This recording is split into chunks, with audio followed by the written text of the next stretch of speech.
please welcome President of Cisco EMEA, Wendy Mars.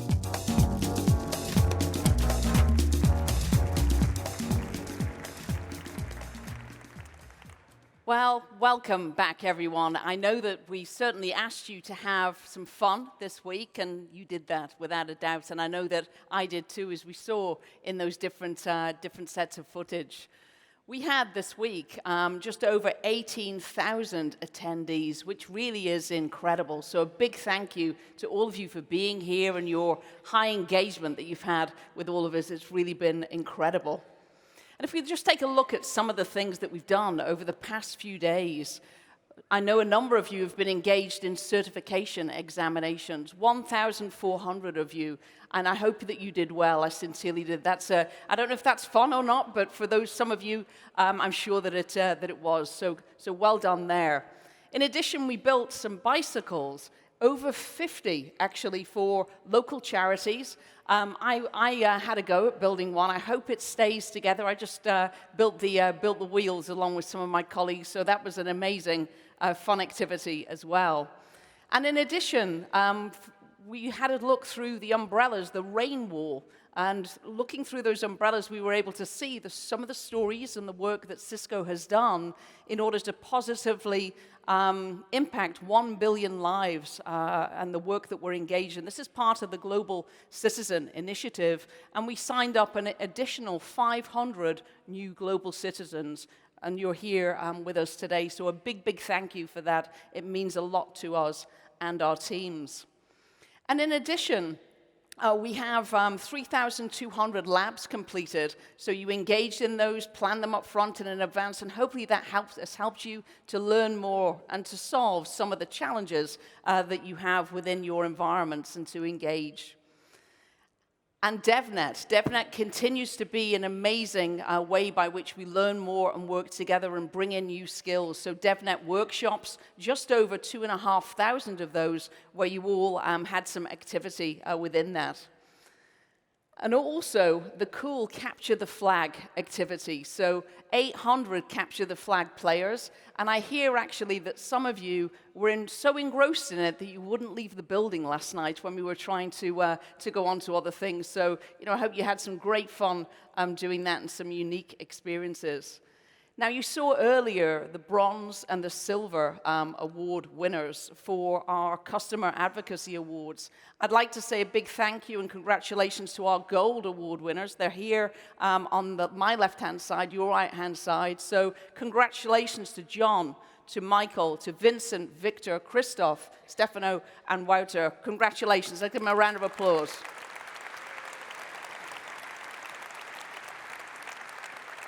And these are actually Cisco's most innovative and most passionate customer advocates, so we really do appreciate all that you're doing, so many, many thanks for that.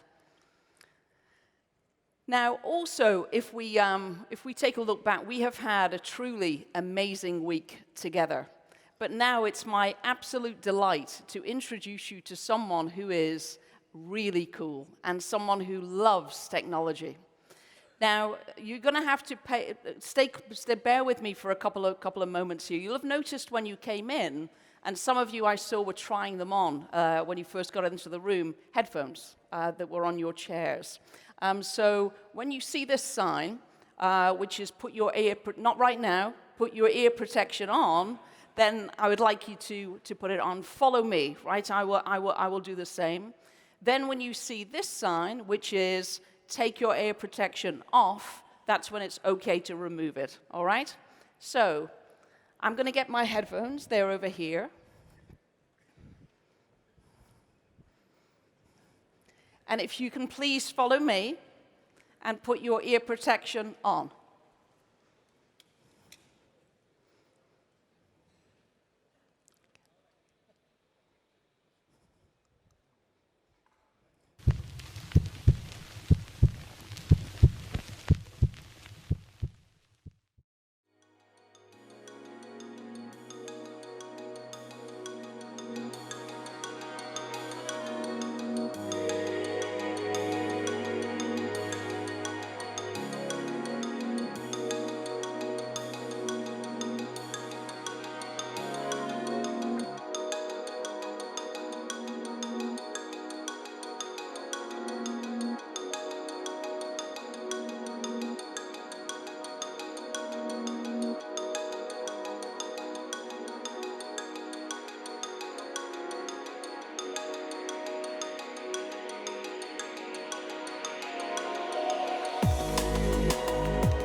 How cool was that? That was just amazing, wasn't it? So we'll just give Richard a minute whilst he unbuckles. I'm available if you need my help there, Richard. Just saying. So, okay, so, hey, welcome. That was very cool. Thank you very much. Amazing. That was good. Yeah, pleased with that? Absolutely. Thank you. And Richard, you know, I had every confidence in you that you would land where we had rehearsed, but... Yes, I could see a little nervousness there. I know. But congratulations and thank you. So, Richard, it's now over to you. Take it away. Lovely. I'll give you the clicker. Thank you very much. Yeah, it turns out you don't always need steps to get onto the stage. I'm going to share with you a little bit of the... I think we're all right with that? Oh. I made an error. Oh. Just give me 1 second. Yes. Guys, you're going to have an ability to ask questions to Richard. So if you want to submit a question, as you can see here, and you've done this through the event so far, to submit a question, I need you to open the app. You've been using it all week. Navigate to the Keynote session and join the discussion. So if you put your questions in there, and then we will ask Richard after he's gone through his talk. Sorry about that. With all the excitement, I forgot the flow. And then we'll come back. So Richard? Lovely. Thank you very much. Over to you now. There you go. Lovely. Thank you. Yes, so I'm going to share with you a little bit of the background behind what you've just seen. It's always helpful to have arrived like that, because then that does kind of give some hint as to what the theme of the talk is around. We've got a little bit of an insight into where we're taking this as well. So it really started out with, looking back on it, I wasn't really aware of it at the time, but a lot of inspiration from my childhood. So I used to spend a fair bit of time with my late father actually flying model gliders, so chucking mostly balsa wood, and actually it wasn't quite as bad as the original tissue paper paste kind of versions that some of you might remember, but nearly that bad, and very, very simple 2-channel little glider. And I guess that left a deep impression on me. There was something serene about watching those things just glide around under your control. Later in life, I spent actually quite a bit of time in the City of London. I was actually an oil trader with one of the oil majors for about 16 years, bizarrely enough. I could have spent a fun time trying to get people to guess what my background was, and that wouldn't entirely have shed any light on it. Alongside that, I actually spent about 6 years in the British Royal Marines Reserve, and that taught me an awful lot about human capability. I know there's a lot of talk about human capability, but there is something quite stark about when you train to do something that you couldn't have imagined you've done before, whether it's going for a 5K park run or rowing the Atlantic and everything in between. Actually, it's quite amazing what you can train the human mind and body to do. So I've got a little clip of my old training partner here. I used to be able to get close to doing that. I'm too old now to do that. But that, I always think, if you had to show one picture of just how amazing the human machine can be from a balance and strength point of view, it's called a planche. His feet, I mean, one foot looks like it's touching the platform, but it's not. That's a ridiculous thing. That shouldn't work. And so, sort of inspired by that and all the training with the Marines, I thought, for no other reason other than the fun of it, what if you tried to have a run at flight? We're very good at building helicopters and aeroplanes that people sit in with seats, sensible seats, and sticks or yokes. But what if you just went entirely back to a completely basic starting point and decided to try and, as far as possible, use the human frame as the flight structure and the brain as the balancing machine? As I say, I want to reinforce this. I had no reason for doing this other than the pure joy of the unusual challenge. So I realized that if the brain and the body are going to be critical to this, we are missing one thing. I mean, I'm not quite mad enough to think I can flap my way to the solution here. So you are going to have to add some form of power or propulsion to this. So back in 2016, around March 2016, I started playing around with what I thought might be the answer, and you've certainly heard what it is I had settled on. They're microgas turbines. They are little baby versions of what you have on the aircraft that many of you probably flew here on to get here. There's a few technical differences for those enthusiasts. There are centrifugal compressors rather than straight through. But it means that they're very, very compact and light. So each one of the engines on my arm there, they only weigh 1.9 kilos, but they put out 22 kilos of thrust. I mean, that's notionally around 170 horsepower of each of the little engines, and I've got 4 and one that's twice that big on my back, so it's about 1,050 horsepower in theory. Well, hence all the god-awful noise it just makes. So I started playing around with these ones, and this is a very, very old clip in our life cycle of this journey. This is back in 2016. So I am standing there in a lane in Wiltshire in the UK. I have got a very basic aluminium tube with an engine bolted to the top of it, and I am just starting to learn probably what was the most valuable lessons, at least in the first stages of this journey, which was that conventional wisdom of 120,000 RPM spinning spindle would have an amazing gyroscopic momentum. It would fight you in every way you push it. It would rip your arm off. It would flail like a garden hose. All of those things are rubbish. I've even stood on stages in front of academics who refuse to believe that I can actually manipulate and point that because they assume that it should have horrendous kind of torque. But it doesn't. And I wasn't entirely sure I was right, but you know what? If you just get out there and get your hands dirty, making sure that you've covered off the worst case scenario of what could go wrong here, and I think we did. This was a very basic test. And I should point out the red bucket is actually where we had the fuel. It was in a container. I didn't have the fuel just sloshing in the bucket. So it's one small step better than that. But genuinely, that was just a phenomenal experience. It was just this spongy push. And if you think about the physics of it, instead of a fire hose with water coming out of it at, let's say, I don't know, about 80 miles an hour, this is a gas turbine, which is really just blowing air at about 1,000 miles an hour.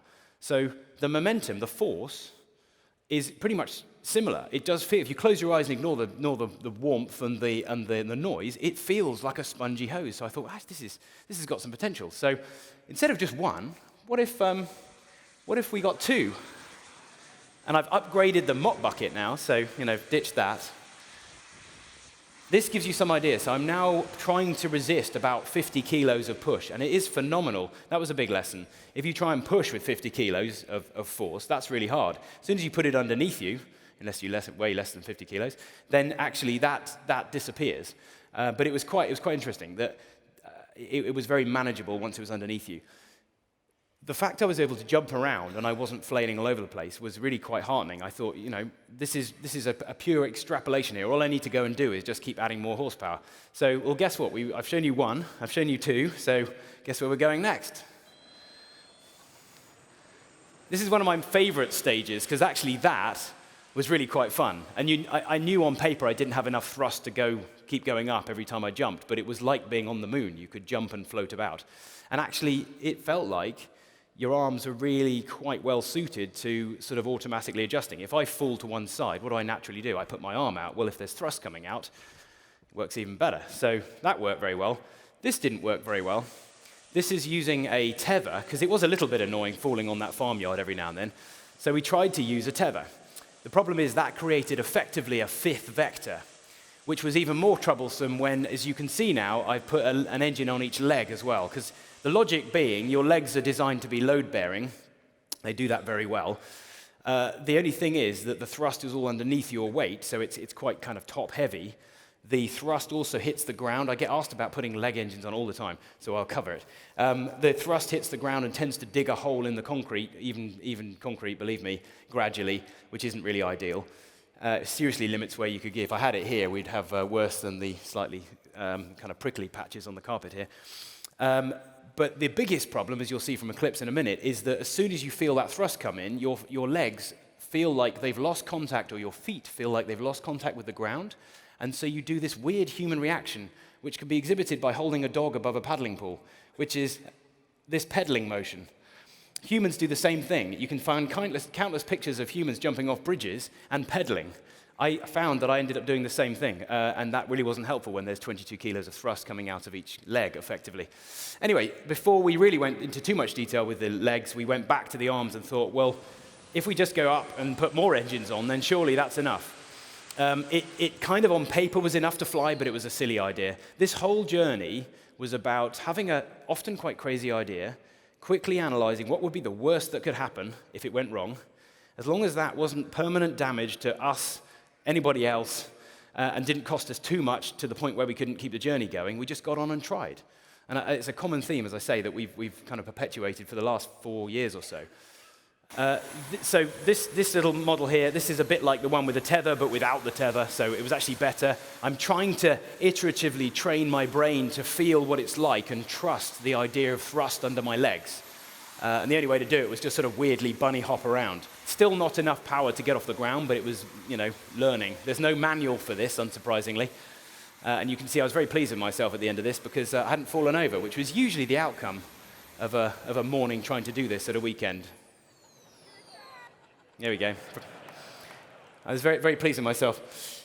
So the arrangement that we ended up with, as I've sort of given away, is the very helpful 2 engines on each arm. The net result feels like it's going up your arm, and then adding the last little bit of horsepower and putting it on your legs. But look at my feet. Look, that. It's very odd. It's like patting your head and rubbing your stomach. You're constantly thinking, or if anybody's played around flying a helicopter or can fly a helicopter, and remember when you couldn't, it's the same thing. There's an awful lot of things going on, and it was quite hard work. However, only some 8 months after that, standing in a lane with a mop bucket, I'm going to show you the clip of where this went from something I really didn't tell very many people about to something that I thought, gosh, this might actually have some potential to go further than the little Wiltshire farmyard we were using. So November 2016, this is what we managed to do.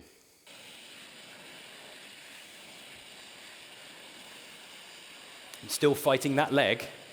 But there you go. That was an actual coherent 6-second flight using your body and your brain and a bunch of little jet engines to actually fly. So since then, and I've got a little collection of clips which highlight it's even out of date now, but some of the places we've been. This is nearly our 100th time we've flown this at an event, and this is our 30th country of doing so, and here's a little indulgent tour through some of them.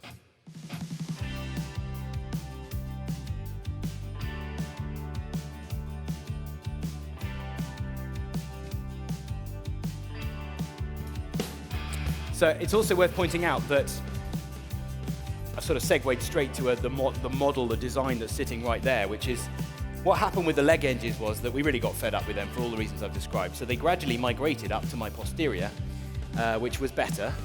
The only sort of subtlety was that those little arm engines don't like starting unless they're horizontal, because no fool starts a jet engine vertically. We did. So I found myself at the very, very first sort of 6 months of events after we launched in 2017, actually trying to do sort of launches by just sort of, during the startup, quietly hiding to one side and any sort of cover I could find, twerking my way as flat as I could to try and get the damn things to start. I remember doing that for the One Show, of all things, for the BBC, which was embarrassing. Anyway, we've then consolidated those 2 little engines into one larger one, and actually that is happier starting vertically, and it's got a bit of excess power to lift even more fuel. But fundamentally, it's still pretty much the same system. I'll come back to some subtleties in a bit. Might come as a surprise, but we actually have built a really successful business, if I may say, out of this, which is still a surprise to me because we did start with that ethos of just having some fun. Apart from doing events, we actually train people to fly, and we've done this with probably 36 people now, and we tether them up in that kind of way. It does look like we're about to execute somebody, but that's not the case. And you essentially, that's a complicated old version, but now all we have is a belay system that tethers you so you can't go lower than about that. We don't give you enough power to go up for any sustained period of time. You just drift down again, and then in your own time, you just learn to manipulate the thrust vectors. Sounds hard to describe. It's about as hard to describe as explaining how you learn to ride a bike. Really hard to describe. You just have to feel it. Here's a little clip, though, of one of our clients that only took, I think, 5 goes. Each go is about 90 seconds. And this is his, let's say, 5th or 6th go. Look at his silly grin as well. Here we go. So you see him vectoring down, and then he flares out, arrests the climb, and you can see him, without even thinking, look, he's just thinking about grinning. You could see all that vectoring control is starting to become really intuitive. And we sold a couple as well, but we're terrible retailers. We then sell it to you and then keep it and look after it, a bit like a sort of high-end Ferrari, because I don't really want to find one disappearing off into the side of a building somewhere. We've also, because of my Marines background, and it's really a good excuse to show you some quite fun clips, we've also been having a lot of fun proving the use of this in a lot of interesting environments, particularly getting soldiers on and off or in and out of places, especially in a water environment, because humans are pretty rubbish at walking on water, so we get about as close as you can get to that. And this is a lot of fun we had with the Royal Navy, with one of their patrol boats. The smaller the boat, the harder it is, so we picked the smallest 2 boats they had. I've flown on the aircraft carrier, which you'll see in a minute, but actually that's like a big football pitch. It's not very difficult. This was more fun, and I told the patrol boat, slightly worryingly, to try and lose me. So you see it constantly turning away from me and trying to avoid me. I thought that was a good idea, but then I have to say, the clip in a second, when I turned around and I thought, oh, it'd be fun to go and do a straight past, it is surprising how when that boat's doing 25, 30 knots and I'm doing 40, 50 miles an hour, how quickly, and we've edited it because it goes on for a while, as I turn around and go, oh, that's a very small boat, and that's where I live.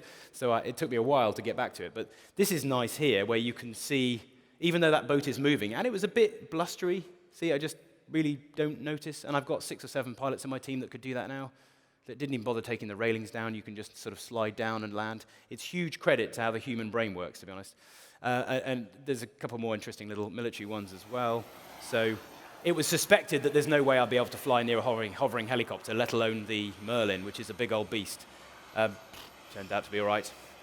And scientifically less useful, but still quite a moment, was having a Hercules and an A400 fly over the top of me for the celebration of the RF-100, which was quite fun.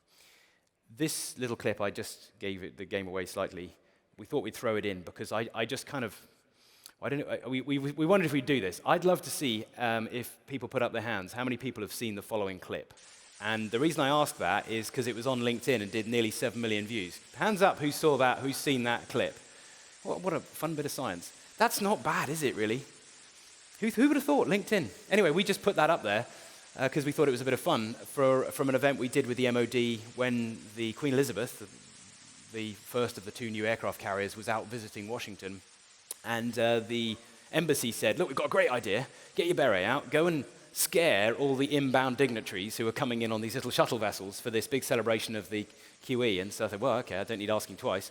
So I spent the whole morning flying out sort of unannounced and going and meeting all these people. I didn't quite realize they were the entire leadership of the US military. But anyway, that turned out to be quite useful. That was a very unusual day flying off the back of an aircraft carrier. We've got a great clip as well, not enough time to show it, of actually lapping the whole thing as well. Unfortunately, what I didn't realize is when the embassy said, yeah, green light, let's go and do it, all the dignitaries were supposed to be watching a pre-recorded film that Boris Johnson had done. This is before the election, that was supposed to be enthralling the mostly American audience with all his plans, and nobody heard any of it because some idiot was flying a jet suit past the hangar doors. Anyway, we didn't know about that. So apart from playing around with the military, something that's very close to our heart is, I suppose, the whole STEM agenda. I think it's really powerful, really important to inspire the next generation as far as possible, given all the distractions they have. You know, I've got an 11-year-old and a 13-year-old, and anything that gets them looking at something other than a screen is always, I think, of value. So we have gone around the world, and every time we've done events in places like China, the US, we've managed to go and slot in somewhere a little school visit or a school flight, and so there's been some quite notable ones there. I have to say, the one in the stadium, that was quite fun, flying in and then landing, and a bit like this, actually. The kids went completely berserk. And if it's not enough just to do this, the kids who see this often make this very immediate and very flattering connection with a certain Marvel superhero, which from a marketing point of view, again, I'm not really complaining. Look, we don't. I could be clinking around in bits of red and gold plastic. That's for other people to make that connection. But then you'll have to ignore what I just said, because otherwise I can't really explain this. Powering up. That is brilliant. It's not red and gold anyway, but... So do you think that you can fly in this? No idea. I reckon I can. No. All right. Well, let's get to it. Ladies and gentlemen, I present to you Iron Man. Notice how you can't see my eyes? I couldn't see out. I had no idea. Somebody just really needed to tap me on the head to tell me when to go. It was fun.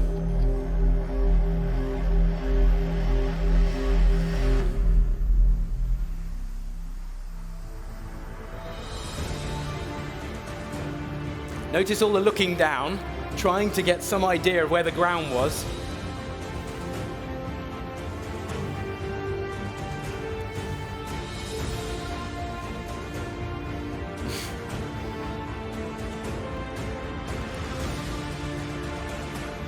So, whilst this is just playing out, I'll explain. You can just turn the volume down a tiny bit, thank you.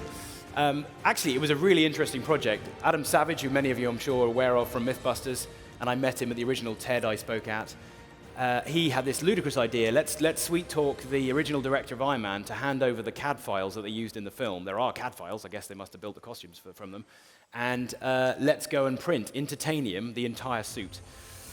Then let's shoot at it the next day. Not luckily the day I was in it, but the next day, let's shoot at it and see if we can prove it's bulletproof. And it was. I mean, there's fragments going everywhere. Like I say, I wasn't in it, but it was wonderful. And actually, on this point, as a slightly miserable Brit at heart, I thought the whole world of Comic-Con and science fiction and stuff. I just thought, I didn't really get it. I suppose, as a kid, I suppose I was to some extent into it, but not very much. Having flown one of these suits at Comic-Con, it suddenly dawned on me, if you have to find a realm in the world where there is unbounded human creativity that cares little about money or physics and just is driven entirely by, wow, that would be cool, that's science fiction. And think how many things we've got in the world that have ended up actually being evolved or thought up or in that realm. Flip out mobile phones as the sort of obvious example. So I've got a sort of newfound respect that actually, yes, okay, this is a bit of fun. But actually, it sort of inspires people to imagine, wouldn't it be cool to fly like that? And it wasn't my starting point. But anyway, I think that the whole Comic-Con thing is really fascinating. I want to just touch on as well, I'm aware there's a lot of pretty technical people in the crowd, so there is an element to this which I'm really quite proud of from a technical point of view. That whole suit now is 3D printed, and I say whole, 80% of it. The entire backpack, I mean, you're seeing the bit that's against me, the bit round the other side, maybe the camera can see if it can creep round the back. You can see just round the back a bit. That is all printed in nylon, and it's using a big laser sintering system. There is aluminium, that's aluminium 3D printing, the top and bottom of the engines to hold the engines in and some of the blade-off protection. The sort of dirtier bit of metal printing at the bottom there is steel 3D printing as well. It's such a wonderful technique because it allows you to have an idea, get somebody to draw it in three-dimensional space on a CAD system and literally press print if you've designed it with some sympathy to the process. And this is how it works. You are literally drawing layer by layer that design. So those are actually the clamshells. If you imagine some of the old clamshells that are holding the engines in, those were the curves of the clamshells. Can't think what the hell that is, but anyway. Yeah, it's hard to work it out when it's layered. But all that happens is the laser draws one layer, and then it's from original sort of screen printing technology. It layers another very fine bed of powder over the top, and the laser does another thing, gluing that layer to the previous one. 12, 20 hours later, whatever it is, knock the powder out, and there is your miraculous piece of equipment. It's pretty rubbish if you want to build any more than 5 or 6 at any one time. Certainly for 100,000, that'd be a pretty painful way of doing it. But for us, we change our mind on every single suit we build. We can immediately think of ways of improving it. So of the 5 or 6 suits we've got running at the moment, there's a sort of family tree of the oldest, cruddiest one to the latest, fanciest one, and we sort of decommission the old one, having gone and printed a new one. It is an amazing fuel for, I suppose, R&D. If I then pause for a moment and think, so we've gone and built this flying system. It's a little bit like a Harrier or an F-35 from the point of view of the thrust vectoring. They're blowing air downwards and lifting you up. That's how those two aircraft work. But what do those two aircraft do when they've done that? Well, they tend to point those nozzles backwards and then gradually accelerate and end up turning into an aircraft, generating lift from wings, aerodynamic lift, rather than generating lift by blowing air downwards. It's a very hard way to fly, to be honest. Well, we thought, wouldn't that be quite fun? Why can't we do that? So we went back to the drawing board. This is probably 18 months ago, and I'm going to share with you the sort of back to the drawing board clips again. We haven't lost that spirit, despite all the fancy printing. We haven't lost the spirit of, look, have an idea, identify quickly what's within your grasp to be able to try it and test it. Is anybody going to die? No. And then get on and try it. And so this is a piece of plywood strapped to my legs, because I had this idea that you could potentially lift your legs flatter and flatter. All the very crude assemblies we tried in this instance really didn't work. You can see that hitting the thrust of the rear engine. So we went to super sophisticated plywood upper body wing and went for a fly around the countryside. So this you can see the angle of attack is terrible, but it was again a sort of ground zero moment of like what is this like to fly with? And a point of note, you can see the thrust vectors really quite nicely in the grass there. That was fun. You've got no visual indication of what I felt, but it felt like somebody was gradually lifting me more than I was vectoring. And I left this piece in because you can see how ridiculously stable and controlled it is, even with that on there. It really didn't impede the slow speed maneuverability, which was nice. So testing, we like to think we can test a lot of things pretty safely. You pick a squidgy piece of ground and don't go too fast or high. But there's another slightly more unusual way of testing, which is rather than buying air tunnel time, and we've been very kind, we lent some air tunnel time before, it's an awful lot more efficient to go and turn the whole of the Wiltshire countryside into your own wind tunnel.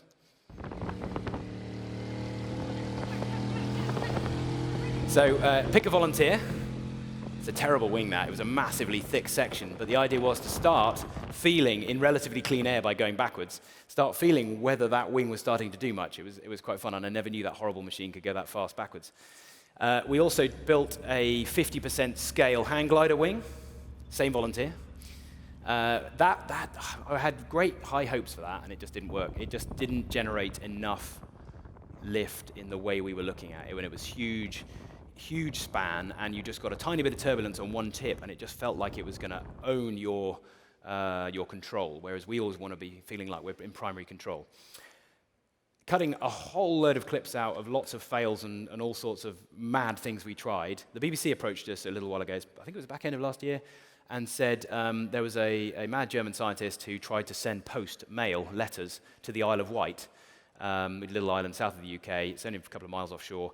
And I think the first test, the rocket went up and blew up and showered the audience with letters. And the second one, I think, got caught by the wind, went back into a town and, in the 1850s, killed a couple of people. So I was thinking, why did they phone me? Anyway, they wished that we, I suppose, third time lucky, would actually go and, as part of their documentary, recreate the attempt to get mail quickly to the island. So we thought, well, that just sounds like a testing day to us. So we did. We picked the latest leg wing, which we've been developing. It's very simple wingsuit type wing, ram air pockets, so it inflates as you lift, and our latest attempt at a wing iteration. It's kind of almost rather embarrassing watching this because I never get that flat with it, so that barely defines as a wing, to be honest. But it was a really interesting test, and it really didn't take very long. I think, as you'll see in the clip in a second, I think I was loitering around 60 miles an hour, certainly outrunning that supposedly very quick boat. That stalk on my head is the same as that one there. That's a 360 camera, which creates the most amazing kind of panoramic views, having removed the image of its own stalk, thereby confusing everybody online. But it's a brilliant way of capturing some content. This is a nice little FPV shot. So you can see, my body is getting flatter, so the rear engine is now employed to a degree to thrust me forward, and my arms, though, are still really employed to keep me in the air. The vision is to gradually sweep those arms backwards and further back, generating more and more lift aerodynamically. And you can see coming to land. So interestingly, as you come into land, you actually have to turn the power back up to kind of thrust vector, hold your weight, and then land. If you forget to do that, you don't land like that. That used to be our best clip, and then around, I should know the dates, but it's been busy. Back end again of last year, the Guinness World Records folks said, look, you set your speed record at 32 miles an hour. It's a very easy record to grasp because no one had ever done it before, so guess what? We set it. That was 32 miles an hour, or I think it must have been 2.5 years ago or so. So we said, well, I'm sure we can have a run at that. And again, let's use that as an excuse to test our latest wing systems. So this was, and I'm in the middle with the orange leg wing. I thought it'd be fun to do with two of my team, sort of see me off, as it were. You can see the guy on the left went very close to a wave. That was exciting. So as I then progress forward, it's an amazing experience. You can just open your legs. The two pockets scoop air. The wing then expands. You feel that lift your legs. You can feel this acceleration as the rear engine goes more and more horizontal. You sweep your arms to a degree back, and then feel like you're really cooking. And then panic and try and find the boat.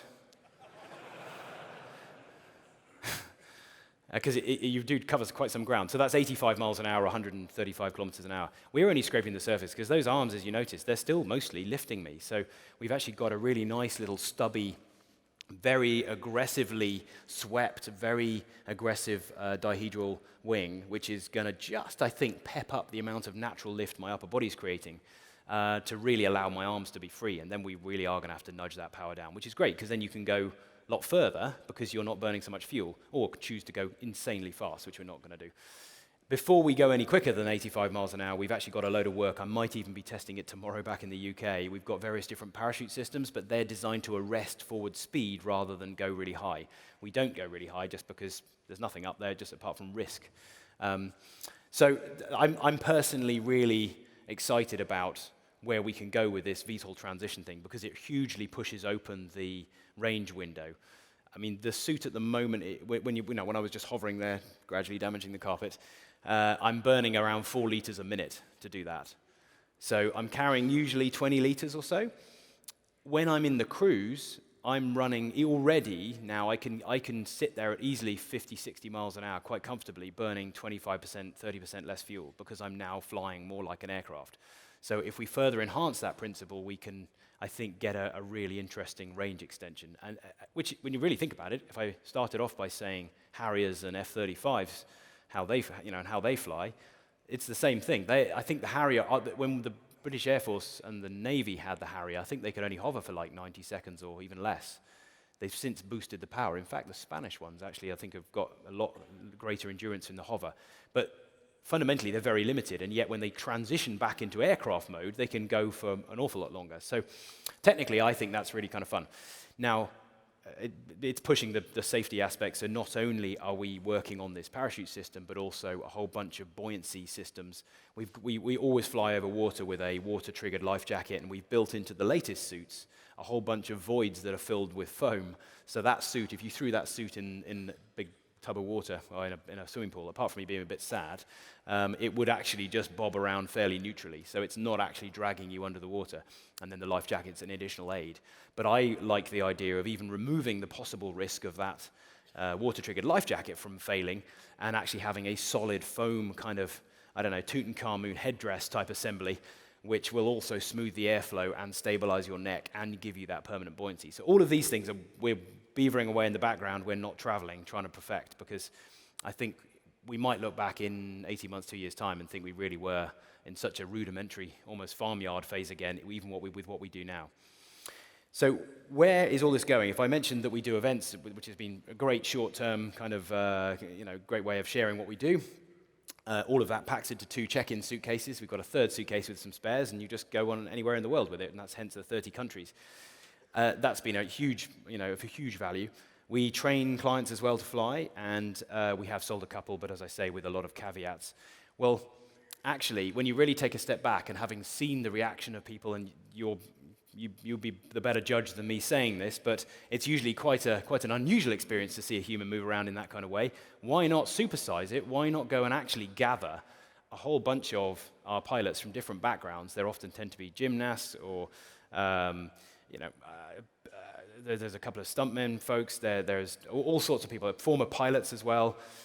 We can train most people, but those backgrounds tend to be very quick. Then why don't you assemble those people, actually pick a water course, because then you don't have to go and worry too much about the potential of failures, because as you can guess, I'm not going to glide wearing that if I get an engine failure. We might come back to failure a bit later. Then actually you need to be doing this over a surface that's kind of forgiving. So relatively low, life jacket or that foam thing I'm talking about, and have a whole bunch of people in a Red Bull Air Race style actually racing each other. Because when you think about it, what does Formula One or IndyCar or NASCAR, what do they all do? I mean, what do those vehicles actually achieve? Well, they're pretty useless for going to the shops in. If you actually think about it, it's entertainment, it's hopefully inspiration. They're pretty inspiring to see and hear those cars whipping past and seeing what they can perform. But also, they leave a trail of really interesting technology, the KERS system, regenerative braking and things like that.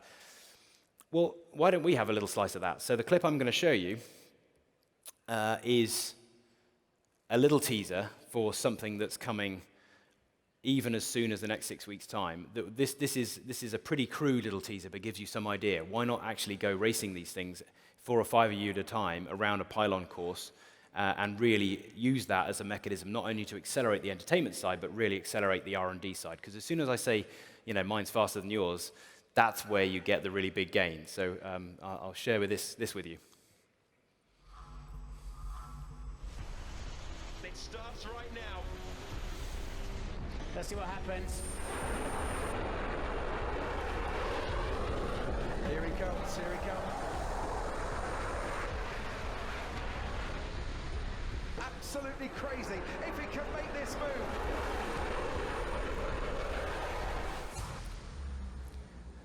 That is a very neat move indeed.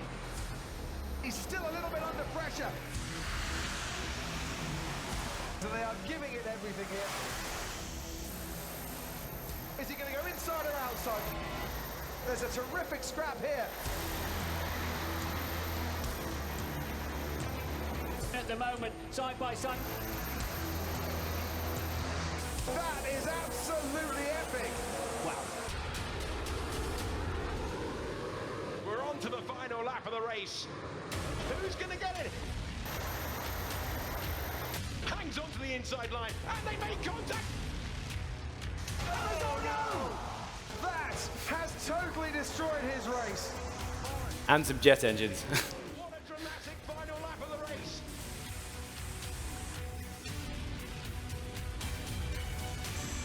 It wins. He does it. Fastest lap as well on the last lap.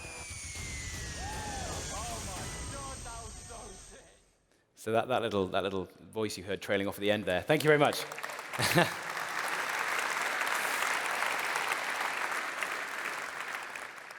That little voice you heard trailing off at the end, that wasn't made up. That was one of my team that genuinely meant that. There's almost a point where, actually, if we keep generating revenue in other areas, we're going to do that anyway, because that is the most exciting thing me or the other three pilots have ever done in our lives. And believe me, that one is a GB team gymnast, one's a professional stuntman, the other one has done a lot of unusual sports in his time. It was just so fun. I don't know what it is about humans. If you're flying around in whatever it is or driving around by yourself, that's one thing. As soon as there's somebody else and you think, I want to get in front of them, I don't know what happens. But it was just so much fun. And because the way this system works, and you just have to take my word for it, it's weirdly like a bicycle. Since when did you think, when you're on a bicycle, well, I must make sure I maintain my center of gravity right over the center of mass of the bicycle, and I'm going to use my micro adjustments of the handlebars in order to achieve that? You don't think of any of that. Your subconscious, a long time ago, volunteered just to cover that and just said, look, you just worry about looking at the view and tell me where you want to go. In exactly the same way, the human brain adapts, and the record we've had so far is, actually, we've had several people do this now, is less than 5 minutes. Actually, slightly over 3 minutes of training to be able to actually hover, still on the tether, but you can just see the moment. They look up and grin, like you saw the chap on the clip. So if you take that and then imagine what it's like once that's really embedded in, when you're actually flying, your consciousness is just over here. I've heard fighter pilots describe the same thing. They are not thinking about what their hands and their feet are doing. They're there, right out here, thinking about where they, as part of the machine, want to be. This is the ultimate intimate connection between mind, body, and machine. You just feel like you can fly. I've done a busy filming day before for a commercial, and I did, I think, about 12 flights. And it really amused me that right at the end, there was like a little river, canal kind of thing, with my car parked the other side, and we'd been filming the other side of it. And I'd finished filming, and I still had the suit on, and I think, what did I do? I think I went to go and unclip it, and I was just chatting to somebody, and they said, right, okay, let's get back to the car. And I just went, oh yeah. And it was, without even thinking about it, my brain had started to go, hang on, normal is just, And it was really, really weird. It's amazing how, I guess, like when you're on a boat, you start to get used to the rocking. When you go on dry land, you feel like it's moving. It was the same way. It's amazing how you start to adapt and that become normal. So with racing, I can only begin to imagine what it's going to be like when we have a whole bunch of people vastly more capable than me. Most of my pilots are half my age and very much more willing to push it a lot more than I do. I think it's just going to get fascinating. And again, if you think about the forward applicability of this, the first motor cars were considered noisy, smelly, and useless. There's that lovely story of the original pioneer from Mercedes-Benz. I think it was Mercedes-Benz, who took the very rudimentary prototype car and decided, well, screw it, I'm going to go and try and drive 10 miles across to the next village. And it took like 3 days as it kept on breaking down, and everybody laughed at it because compared to the incumbent technology, a horse, it was a joke. Well, I'm not going to get hung up as to whether everybody's going to be flying around in jet suits. I think as you can gather by that, it's not exactly practical. Thank God everybody hasn't traveled around like that at the moment. But actually, in terms of leaving that trail of interesting insight and learnings and technology, then, who knows? But at the moment, as I say, the focus is really trying to drive home that really, I hope, entertaining and inspirational kind of manifestation of humans and machines in the form of the race series. And I want to share a last clip that is a little bit more glamorous than the one It's the New Forest Water Park near where we are in Wiltshire, which is where we were flying there. If you marry up the image of the competitive element with the scenery in the next clip, which is Bermuda, which is where our race is going to be. The press release, strange coincidence, is going out right today, 21st of March. We are going to have 4 or 5 pilots racing around a watercourse in the main harbour in Hamilton, and it's going to look spectacular. And this is a little insight to what it's going to look like. This is from the TED Talk, the last TED Talk I did there in Bermuda, and it was a beautiful location, distinctly warmer water to fall into. And it was playing with one of the prototype wings as well.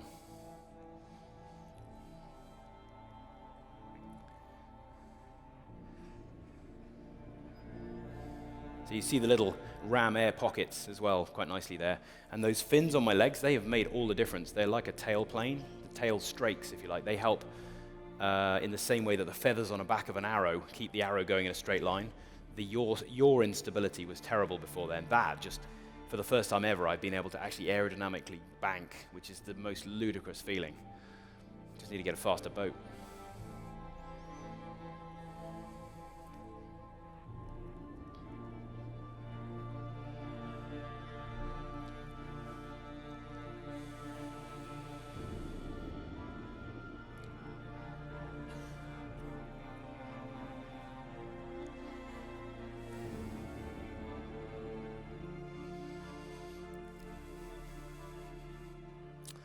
So I think you might agree that's come on quite a long way from the mop bucket and falling over in a farmyard. So thank you very much.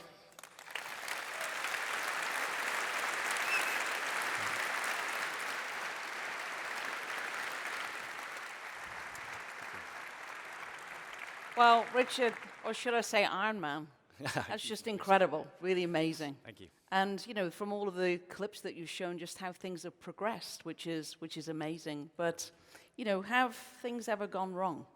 So I mentioned at the beginning, I've mentioned several times, sort of teased this, that I genuinely mean this. From my time in a big corporation, 16 years I was in BP, I recognize that there is a strange tussle between risk and innovation. You have to take some risk to innovate. The critical thing we've learned is that you just analyze what's the worst that can happen if the risk manifests. I used to run a trading book. If you didn't get that right, you wouldn't be invited to stay there very long. So if you manage that downside risk successfully, where from a reputation, safety, and financial point of view, you can keep getting back up again and trying again, that's how you progress. So that's our sort of guardian rule set. But that does mean things do go wrong. It's just we get good at picking ourselves up. So it just so happens, we don't share this with everybody, we've got a nice little collection of what failure in our world actually means. So do you want to see that? Absolutely. You want to see that? Okay, here we go. Yeah. Don't clap yet. You haven't seen what's coming.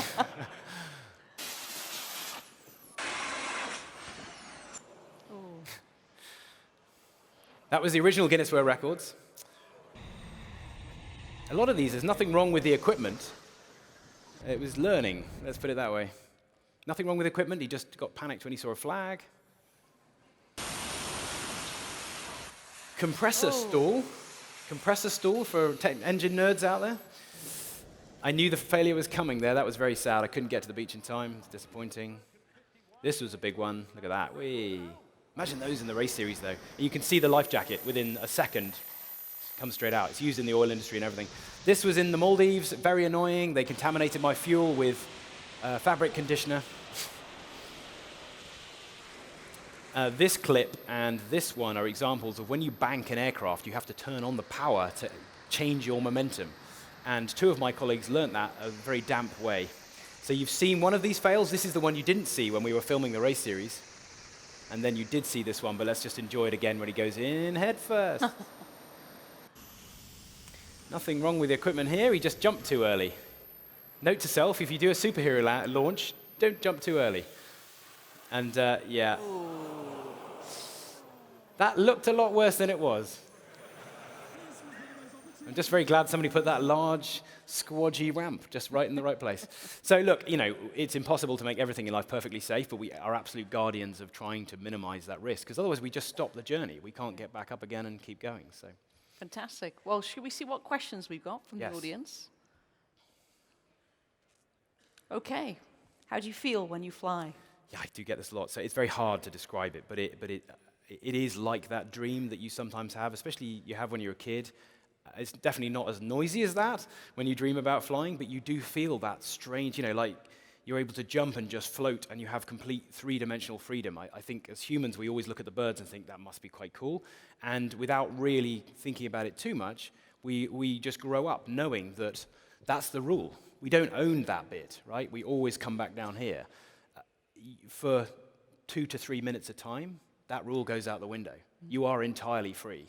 It is very hard to describe, but it is pretty phenomenal. Well, certainly I want to have a go at this. I'm sure a lot of folks here would like to get one of those suits. Okay, next one.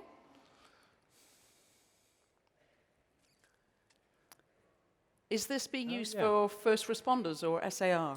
Yeah, search and rescue. So that's really interesting. So we have a lot of search and rescue folks that are reaching out to us. In the spirit of trying it and seeing what we learn, we're absolutely down with it. And there's a scenario where you imagine there's somebody lost on a rugged mountainside in the Lake District. They know they're somewhere on that mountainside. They can't just search the whole time with a helicopter because you can't see or hear, and you can't get close to the potential area. You drive a Land Rover within 3K, say, and there's a big river in Spate. We'll just pull the jet suit out of the Land Rover, strap it on, and skim 2 meters over that surface and scan up and down, find the casualty, land, shut down, triage assessment, get on the radio, say, right, we need the drone support. This is the scenario we want to film. Bring in the heavy lift drone. We've got several partners that have got suitable equipment for this. But you do the human bit, which is stabilizing, talking to the casualty, warning them there's going to be an interesting experience coming. It'll be clearly a dummy, first of all. Get them secured on the stretcher, then bring in the drone and connect them, get them away. But the drone's also brought your spare fuel in, and then you can fly back again. I think there are easier ways of potentially recovering a casualty, but I think we can learn something from it, and it would be really interesting. So yes, in answer to that question. Okay. Next one. Wow, where will this suit be in 10 years? How long have you been working on this now? Yeah, so it's 2016 is all that falling over in a farmyard, so really not very long in the scheme of things. So how much 10 years, 10 years is a long time. I can't even imagine in 1 year's time. Things like that wing development, I'm sure many of you in the room are involved in R&D, and sometimes you have high hopes for a little development. You think that's surely going to be a real step change. They never do. They never work, do they? It's the little outlier where you think, well, we'll give it a go, but it probably will be no use. And suddenly, those leg strakes, it was a different thing to fly. Every time we got up in the airflow, it felt like it was sliding sideways. It was a very disconcerting feeling. Put those leg strakes on, it was like being your own little jet fighter. So it only takes those little breakthroughs, and we're in an entirely different world. So I'd like to see the race series as a touring kind of regular thing. That, I think, is the effect it has on kids and young people especially. Yeah. I don't know about 10 years, but even a year, it should be a very different, exciting place. Okay, wonderful. And I have one last question for you here. So you used to work in the corporate world, as you mentioned earlier, and you would come to environments and events like this and see people doing different and unique things. Annoying, yeah. So once we're very jealous of what you do, but we have to go back to work on Monday, and we want to take some of the lessons and the things that you've shared. So what would your guidance be? Yeah, so I mean this from the heart, because I remember going to quite a few corporate events, and you'd sit there listening to somebody in their 20s having just rode the Atlantic and think, well, that's lovely. I'd love to just take a break from the mortgage and go and have a go at that. And then you get back to the desk on the Monday and you think, well, I really haven't learned much from that person. They probably don't know the challenges of operating within the corporate environment, where you've got to, yes, be innovative, but you've also got to keep delivering against a huge structure of compliance and everything. So there's a little story from my previous life where I kind of think, in hindsight, I applied the same kind of the same spirit of trying to identify something exciting, trying to get off the drawing board really quickly, not just making it a scheduled meeting for next quarter, but actually, what can I go and get my hands around today that will let me test and explore it? And what is the downside of every single one of these steps? I'm not going to get fired, mostly. That's the most important thing. And then just keep applying that process. So what happened, and it was about 10 years ago, so I'm at liberty to talk about it now. I had this fortuitous meeting when I was in a very junior position in the oil trading world, where somebody had mentioned that from a health and safety point of view, you could spot where ships were, you could replay their behavior, their locations, from the point of view of vetting whether they could go and berth at a port again, right? So every time it goes there, you've got to vet in, whatever. So I thought that was kind of interesting. Well, how does that work? It turned out they all had these little transponders. These transponders, if you're a ship and I'm a ship, we ping each other our free-to-air location, and then in the dead of night, our system, rather than relying just on radar, can actually go, thanks for your GPS location. I know where you are, and I know where you're going, and I can help try and avoid you. Mm-hmm.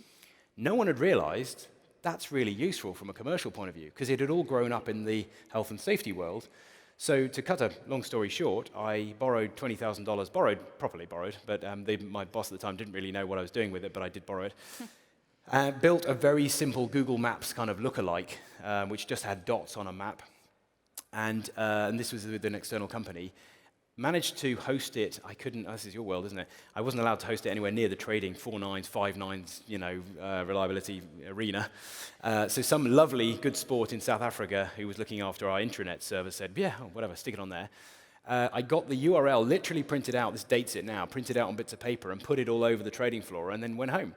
Next morning, there was this huge hubbub with people with bits of paper all over the place, and all the screens I could see had this cruddy little map with all these dots on it, and it just was huge. We could actually predict, because they were typing in, where all the trade flows were going.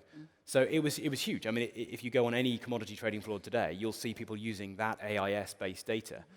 We didn't invent it. I just had the temerity to go and follow a hunch, still covering that downside, not doing anything that would get me fired, but just going and being curious, and then ending up with something that was tangible, not a paper that would say, well, it might be an idea, but no one's going to look at it. Mm-hmm. So wherever possible, I guess, if you can apply those same rules, be curious, be excitable, but also just keep covering the downside and go off and explore. Mm-hmm. So yeah, if that's useful, I don't know, but that arguably had more impact than any jet suit business that I might have built.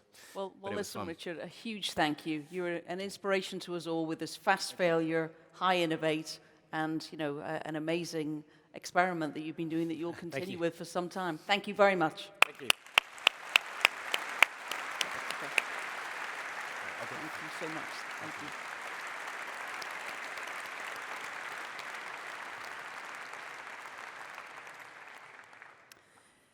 So, a huge thank you, Richard, for that. That was an amazing example of innovation, I think, for us all, and a never give up attitude, and how you can be so creative in doing different and unique things.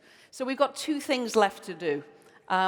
So first off, you would have seen a Lego competition in the World of Solutions this week, and in that World of Solutions environment, you would have seen some mock-ups of some cities built out of Lego, or some inspirational monuments that you would acknowledge with those cities. And, as part of this, we've been in Barcelona for the past 3 years for Cisco Live. It has been wonderful, and we have very much enjoyed it, but we're going to a different location next year. So I wanted to say a big thank you to the team who have set this event up. It's been incredible. So Bonnie and the Cisco events team, a huge thank you. Let's give them a round of applause.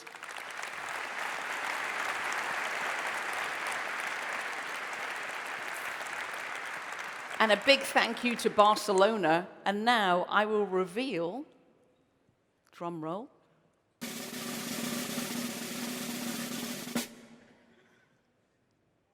Amsterdam is our next venue.